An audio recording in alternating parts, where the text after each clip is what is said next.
Welcome back to Congruent Academy, the place for people in process. Cal here, with the inaugural episode of a new series centered around my favorite subreddit, r/DecidingToBeBetter. I'll read some of the top posts of the week, share some of my thoughts, and hopefully hear from you in the comment section down below. This episode is going to cover a lot of ground: dreams, nightmares, change, and the possibility of forgiveness. I should tell you that I'm not a licensed medical professional, and I do my best to not give advice, but instead to just reflect and share what comes up for me. These are videos designed ultimately to entertain, encourage, and inspire, but some are triggering.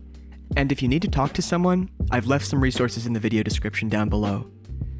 But before we get into the video, if you believe in the power of encouragement and nuance, be sure to like the video and subscribe to our channel. It's free and helps to promote those forces to a larger audience, which I think we need now more than ever. And with that, let's hear from some people in process. If you want to make a change today, you are deciding to be better. And that's a good thing. Yeah. I was a horrible, toxic person when I was around 18 or 19 years old. I'm now 25 and a better person, but I'm still haunted by multiple things from the past. By user RoboSpongy.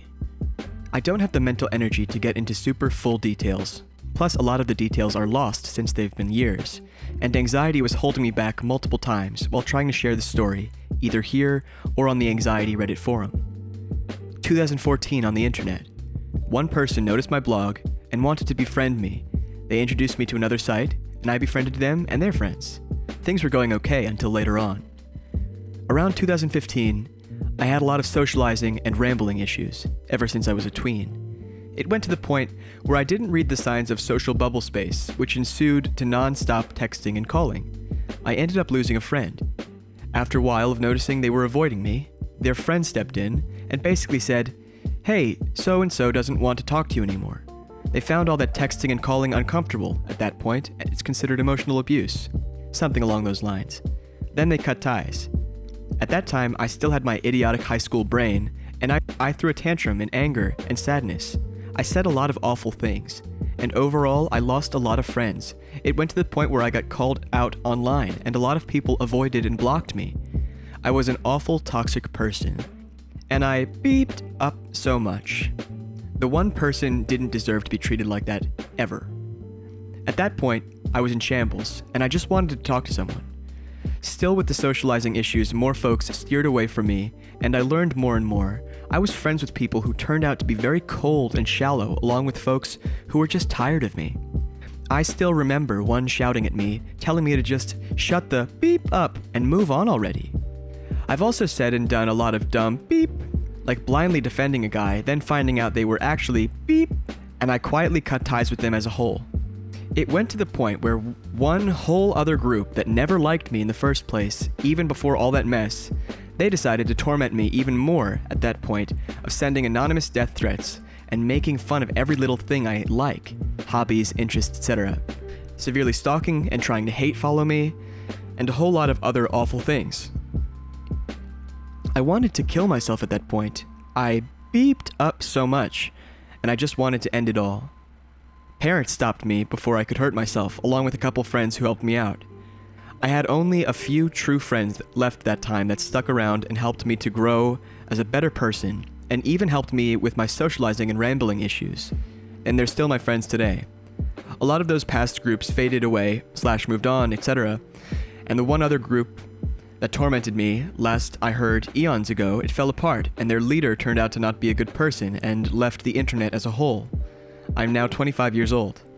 I'm in a much healthier environment now with good friends. I've grown up and I know better now, but I'm forever haunted by the fact that I'm afraid someone from the past will recognize me, then dig up beep I did 5, 6+ years ago when I'm a different person now. A couple months ago, I saw something / someone that reminded me of those years, and the floodgates of bad memories rolled in at the point where I'm in a constant state of fear and anxiety as of lately, that it's taking a huge toll on my physical and mental health. I'm too scared to casually chat with friends and folks as of lately, basically dipping out of a friend hangout, and fear everything will fall apart again, and I'll get alienated again, like back then. I'm currently waiting on a therapist referral phone call. This will be my third therapist. The last therapist I had years ago noted I possibly had some form of PTSD. I'm also going through a severe depression and anxiety as of lately. Sorry if this was an incredibly long, but I wanted to unbottle a lot of things. When I read this, I think of the world we live in today, wherein many people are quick to condemn someone in the present for what they might have been like in the past. In some cases, that might be justifiable, but in principle, I don't think that viewing people in such a way is fair, because it can deny them the right to change for the better. Not to say that we always need permission from others to make those changes, but oftentimes I've found that people realize they have to change because they've been confronted by something deeply traumatic that they've either done themselves or had done to them, which alters their perspective of themselves and of the world. At that point, it's not uncommon to have a breakdown with such an existential weight, but what I can appreciate from this person's experience is that they have the self-awareness to know that who they were is not who they are now, or who they want to be in the future. That awareness alone can sometimes make all the difference when faced with the decision to revert back to old, worn-out ways of living, dysfunctional as they may have proved to be, and staying connected to a more conscious and evolved self who has learned and grown from that experience. This sort of anxiety of the past defining your trajectory for the future has surely increased with the rise of cancel culture, but I do sincerely hope that this person doesn't cancel themselves and gets the help and support that they need. Next up, I got rejected from my dream company today by user sugarfree912. After COVID pandemic started, I lost my job twice. My boyfriend left me behind, and he got very successful with his parents' company. A big debt and blurry future made me become more stressed. I don't know if I was depressed, but I just wanted to sleep all day, wanted to hide myself. I only ate chocolate for days and cookies at midnight. Today, I received the mail from my dream company that I am not suitable for the job. I suddenly realize, since when I got encouraged to find a job like this? Since when I started to buy oatmeal and Greek yogurt and did light exercise at home? I even drink green tea every day as my new habit.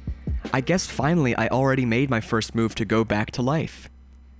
I still skip exercise and laying on bed for half a day. I still go to bed at 5 a.m. because I have trauma with darkness. I'm ready to be rejected to a few more jobs. I'm scared to meet people though, but now I am smiling. Move on, guys. Just a small step is already enough.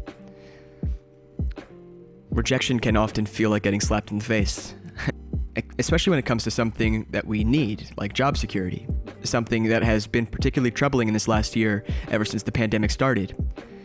Now, grammatically, it's a little hard for me to keep track with this post, but I believe the person is describing a shift that came with accepting that rejection is inevitable in life, especially when we're going for what we want. Sometimes we're not always qualified for what we want. And so the next step could be either to internalize that as a sense of inferiority and shrink away, but it can also be an opportunity to recognize that there's still work to do, to improve yourself, and maybe that's where you need to invest your time and attention. I've learned that myself by getting rejected. Handling rejection can be especially difficult when we equate that which is rejecting us with our self-worth. In my personal experience, this person is right to not give up on applying for jobs and working to create more opportunities for themselves. That's exactly the sort of anti-fragility that we value here at Congruent Academy. Leveraging that feeling of failure as feedback to improve, and then making those adjustments as you keep moving forward. Next one. As of next week, I will be employed full-time in my dream career by user Tofu Delivery Co. This comes after 3 years of being aimless, working part-time jobs to pay the bills, working smaller contract jobs to get experience, a huge bout of paralyzing anhedonia, and close friends ghosting from my life. I don't know how my life is going to change, but at least I can say to myself in this life, I worked hard towards a goal, and clawed myself out of a hole and got what I want. Yeah, it was tough, but finding your own direction and purpose in life is going to be one of the hardest things you have to do. For the people still on the race to the dream, I wish you all the determination with yourself. I figured this post posed as a great balance to the previous one, as a reminder to never give up. And so firstly, let's just say congratulations to this person for the achievement. This is something to be proud of, something to celebrate, especially considering what it took for them to get here. I love that this person stayed focused on the aspects of their life that were within their control when they were in the rut they were in. They didn't give up when they weren't where they wanted to be. They worked from where they were to get to where they wanted to get. That's powerful and something to admire. For me, it's a reminder that even when I'm not where I want to be, I'm where I need to be, and that's all that matters. And with that, that does it for this episode of r/Deciding to Be Better. If you found this video meaningful, let us know. Share your thoughts down below, and we'll see you in the next one.